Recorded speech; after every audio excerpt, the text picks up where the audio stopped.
Welcome to the Law Society Younger Members Committee Career Information Session number 9, when Anna Nichols speaks to Jerry Duffy about accessing your full potential.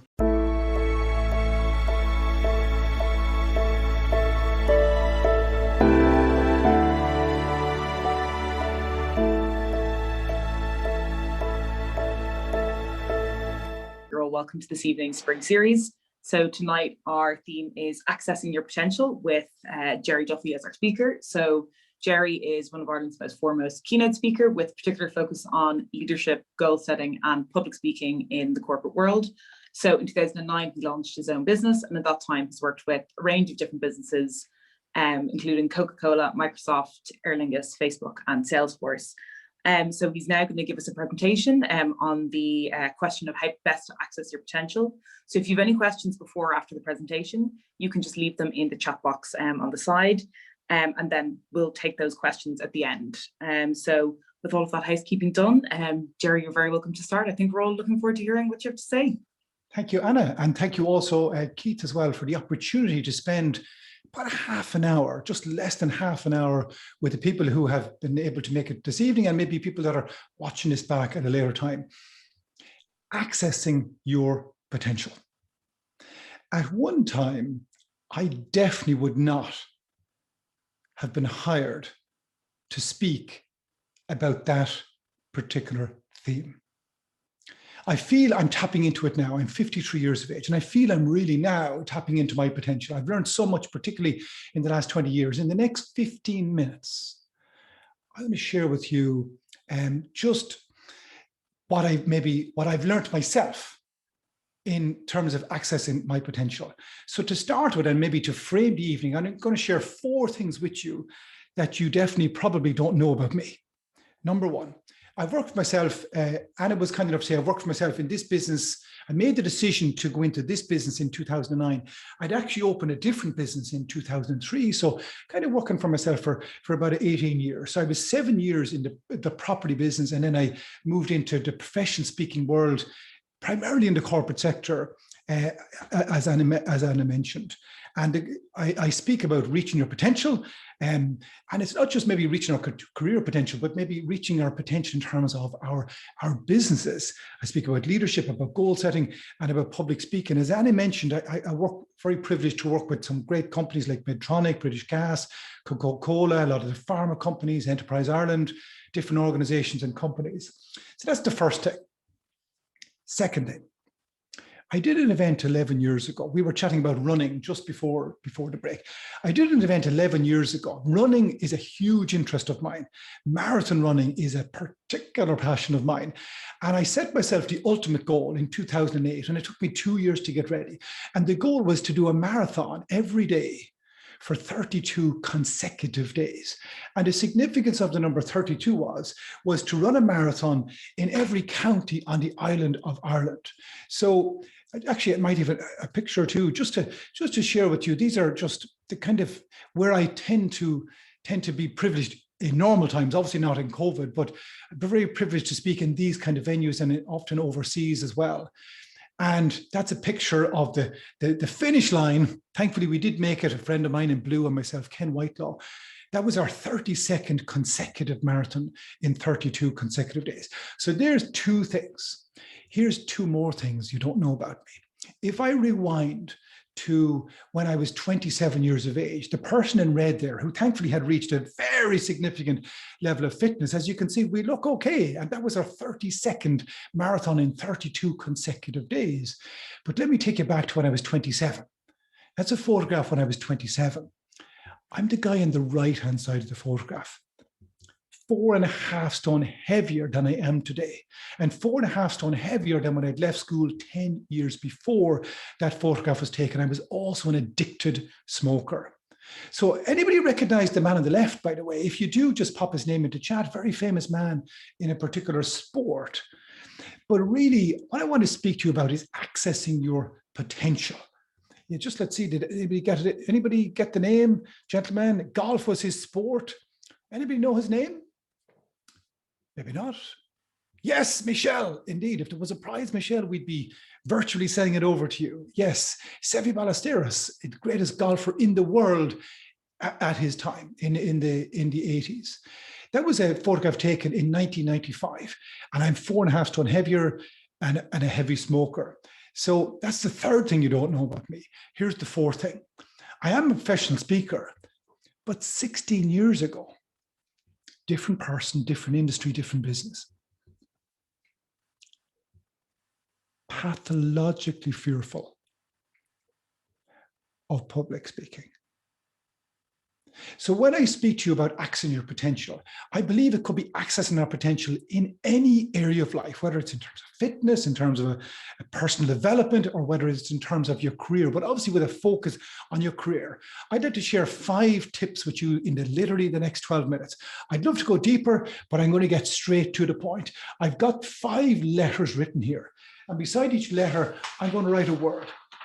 You decide if there's any merit in writing any of these down, because ultimately you decide if you want to take notes on this or not. But the first E is for,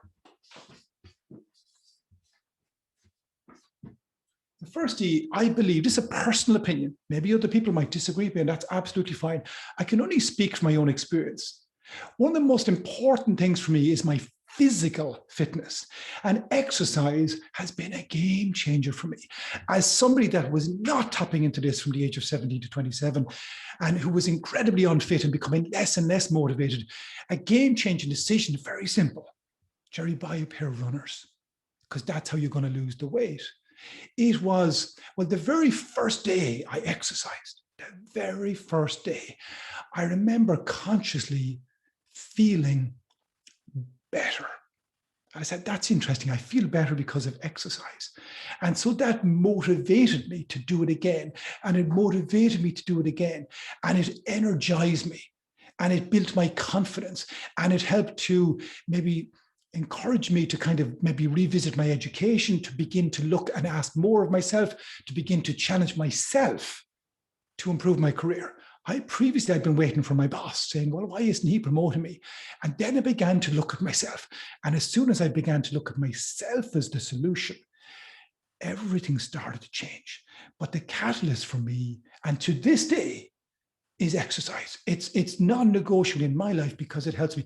By the way, who here is into regular physical exercise? If you are, just type I am into the chat box. If you would align with this strategy to reach your potential. If you're into regular physical exercise, just maybe share I am in the chat box so that we'll know. Yes, a few people already popping in. I am. Excellent. A couple of people, 3, 4, 5. Excellent. Even more. All of a sudden the chat box lights up. Yeah, so people already maybe agreeing and maybe aligning with this. Here's my finish line in this section of the first point. You see, it got me thinking at a higher level.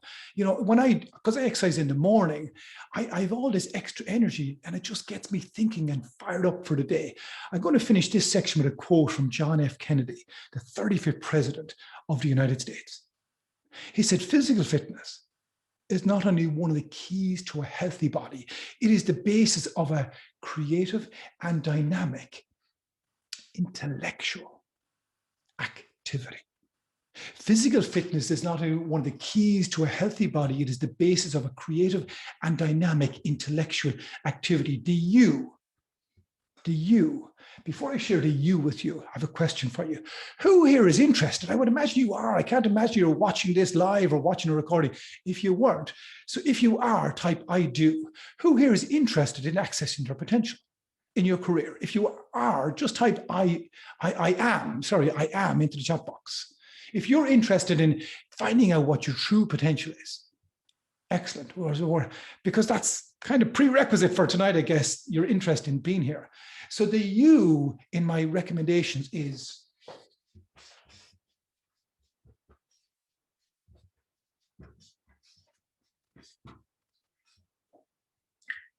a willingness to be uncomfortable, My experiences in many, many ways, I'll share one of them in a moment. My experience has taught me this is a place, in my opinion, we've got to go. A willingness to be uncomfortable, not comfortable. You've already proven. Who here has learned to drive a car? Just if you've learned to drive a car in the past, just type I have into chat box. And I'm just going to use the car as an example. It could be something else for you. So lots of people, okay. Can I invite you? Lots of people have learned to drive a car. I want to prove to you that you already know the benefit of this, but the car is just a metaphor. So we substitute car for what I'm going to share with you in a moment into our career. What would the feeling be like if you're accessing your potential? Because you access your potential with the ability to drive a car. Because I know when I started to drive a car, it was quite complex. So I invite you to fold your arms now, just regularly like this. Just invite everybody to fold their arms. And if I asked you to describe the feeling now, when you were typing it into the chat box, I say, what does it feel like? You would probably say normal, usual, fine, comfortable, grand. Here's what I believe. If you're truly committed to accessing your potential in your career, I'd like you to experience in about 10 seconds what I believe it will need to feel like. And if it feels like it's about to feel, not how it feels right now. If it feels like it's about to feel in 5 seconds, that's a sign. So here we go. When you're ready, I invite you to fold your arms the opposite way.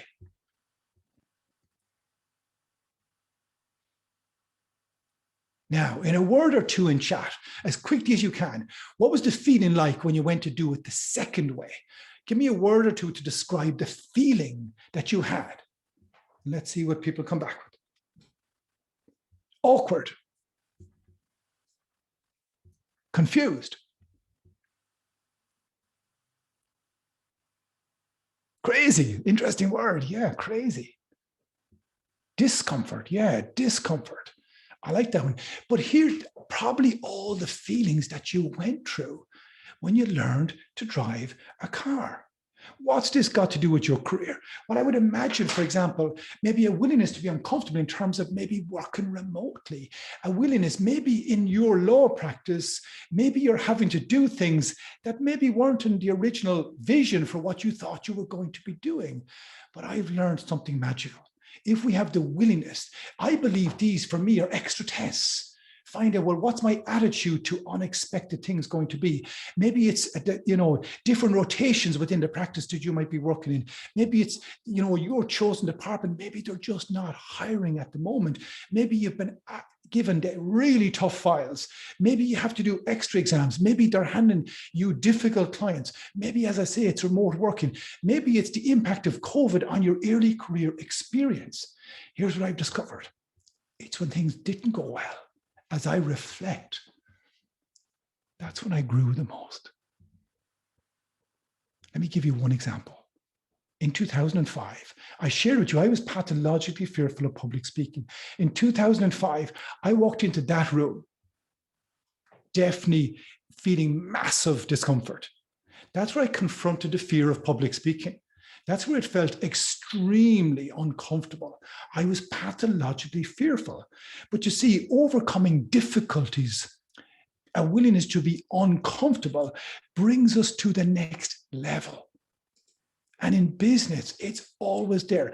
I have a big talk tomorrow. My client rang me, we did a briefing call with the client this morning, just a final briefing. They changed everything this morning. Now, they didn't know I'd everything ready. They thought that I was going to work on it today. I had it written a few days ago. And they said, by the way, Jerry, we're changing tomorrow. We want you to do something completely different. No, I had not budgeted for that. But that's the real world I've got to live in. What's my attitude to that going to be if I'm willing to reach my potential? So definitely uncomfortable. Now, the N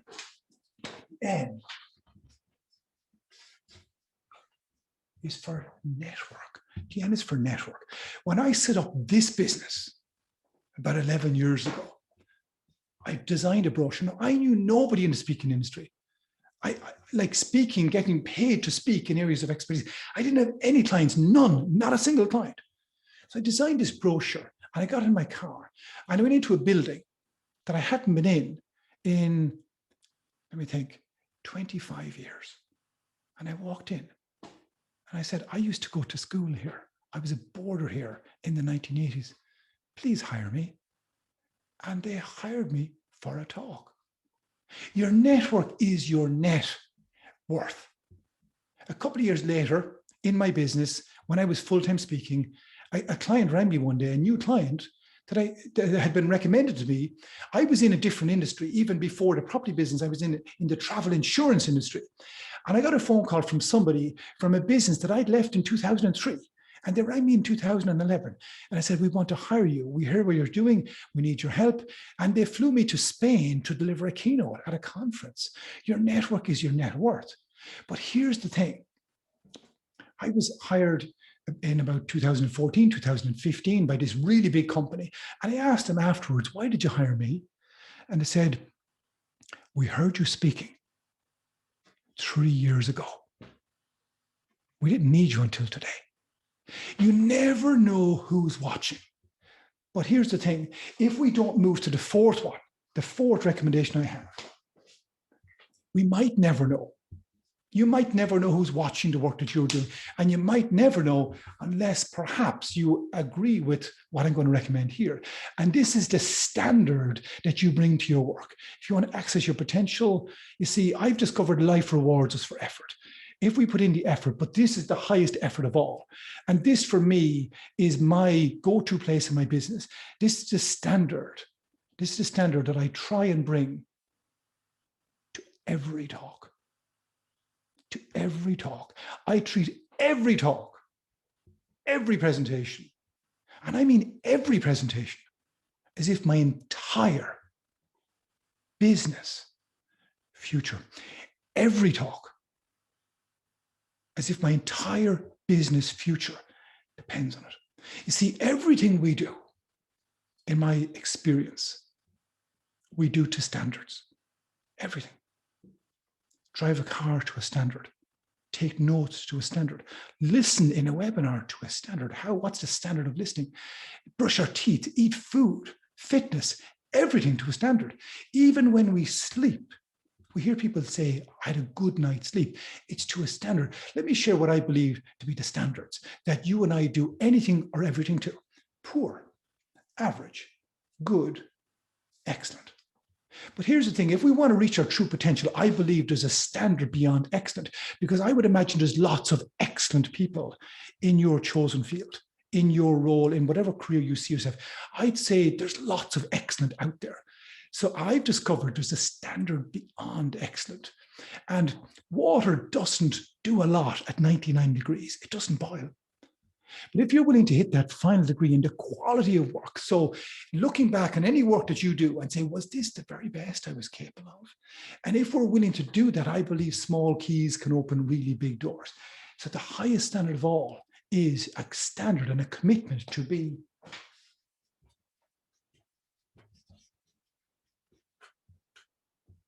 outstanding. Outstanding. So that's when we look at, did I bring my very best to this file, to this client, to the team? Was it the very best I was capable of?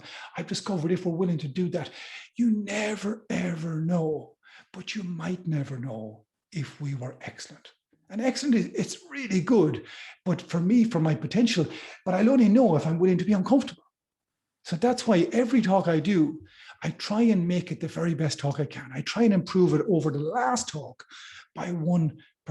I've put hours into tonight's presentation, I can assure you. Now, my final S, and well, it's a strange one, but it's a recommendation. I'm going to recommend it to you, but somebody else is going to recommend it to you. I'm going to play a video in a moment. How are we doing for time? I think better. I'll wrap it up now in literally about 2 minutes. So my final recommendation, and it might seem like a strange one, is to develop speaking skills, presentation skills. I'm not saying it because I'm a professional speaker. Professional speaking is everywhere. It's everywhere. I believe people in the law industry, I believe you're professional speakers because the quality of the words, whether it's in a court or whether it's leading a team, any environment, working with customers, we're on stages and the quality of our presentation skills is vital.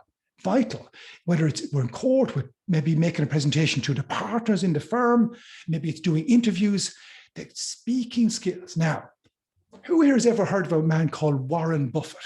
If you've ever heard of Warren Buffett, just type yes, I have into the chat box. And just while you're doing that, Warren Buffett, you're going to see him on screen in a minute. So he owns a company called Berkshire Hathaway, which is an investment firm. He's a big-time philanthropist, an incredibly, on paper, incredibly successful business person. The last time I checked, $65 billion. His best advice, you're going to hear it in this video. It'll be interesting. What does this man, who's now 90 and still running his business, I think he's 8 or 9 or 90 now, still running the business that he set up in the 1950s with a colleague of his. But I want you to listen to his advice on this very, very topic. The gentleman beside him, you won't hear him speak though, is actually Bill Gates. And this is where somebody who's very early in their career is asking him for advice. I'm Caitlin Polcher. I'm an actuarial science major and I'm a junior. And you both have several managers working under you. So I was wondering, what are some steps that a new entrant into the job market can take to accelerate their journey towards an upper level management position? Yeah, well, one thing I will tell you that I didn't realize when I was getting out of school is how much the unusual person will jump out at you. I mean, you know, and it isn't because they got 200 IQs or anything like that. It's really because of just how they behave, you know, what they bring, the energy they bring, the commitment they bring, the quality of how they do things, how they treat the people around them, all kinds of things. But you will jump out much more than you might anticipate. One of the things you would want to be sure to do is, whether you like it or not, get very comfortable, it may take a while, with public speaking, for example. I mean, that's an asset that will last you 50 or 60 years, and it's a liability if you don't like doing it and are uncomfortable doing it, that also will last you 50 or 60 years, and it's a necessary skill. So I've just paused that there. 1 sec now. Sorry, 1 sec now. And apologies, I know you couldn't see it, but I think the audio was clear, wasn't it? And was the audio clear on that? Yeah, the audio was fine. Yeah, yeah. Apologies, it froze, and I didn't want to interrupt it because it's only a minute long, but once people got the clear audio, that's all that matters. So he talks about speaking being a liability or an asset. And I would encourage you to certainly, you know, the amount of people that come to me, can you help me with speaking skills or speaking confidence? So we do workshops and that. It's unbelievably busy because so many people maybe want the skill, need the skill, or want to leverage the skill. So I'd encourage you to do it. So there's my 5 tips. I think we're going to go over to Anna now for questions and answers, or questions. If you have any questions, we'd be delighted to answer them. But the importance of exercise and the value, a willingness to be uncomfortable. Your network is your net worth, the people that you know all around you, and it might only be years later. A willingness to bring the highest standard of all, which is outstanding, and to get comfortable with public speaking. Anna. Okay, thank you, Jerry. I mean, I'm sure I won't be the only one getting my running shoes after this. So just to give people a couple of minutes, a minute or two, just to type in some questions. I think we were all glued to you, so we weren't really typing. But just to kick things off, I suppose I have a question about the fact that a lot of us for the last year have been really spending time in survival mode, kind of with the different changes, and really just trying to get through every day, every week. So kind of in terms of that, you know, how do you stop that getting in the way of fulfilling those letters you have there? So just tease it out a little bit more with me. So in other words, the challenges that COVID is throwing up, is it? Yeah. So, you know, really kind of the last year, but what I mean by survival mode is really kind of just trying to get through each day. You know, you're so focused on just getting through the present, whether that's job uncertainty, things changing, dealing with difficulties with kind of like technology or moving remote and things like that. So you're not really thinking about these more kind of these other changes you'd be making, whether that's starting to exercise or looking into working on your public speaking. So how do you kind of stop, or, you know, you avoid a situation where these very immediate obstacles kind of stop you from thinking more long-term and doing those things?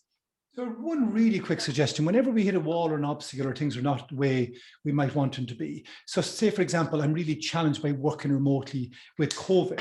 So this is what I call the 4 keys to success. I sometimes spend an hour on this, I'm going to do it in less than 60 seconds. So remote working is really, really difficult. I'm really struggling with this. So that's a story that certainly might be my reality, because it might be a genuine concern or challenge for me. But if I want things to be better, If I'm faced with any kind of a challenge, maybe it's to do with, college assignments or whatever it might be, this is a really tough subject. Okay, well then, if it's the 4 keys to success, if we want to get to a better place, well then, what attitude, I got to change the story.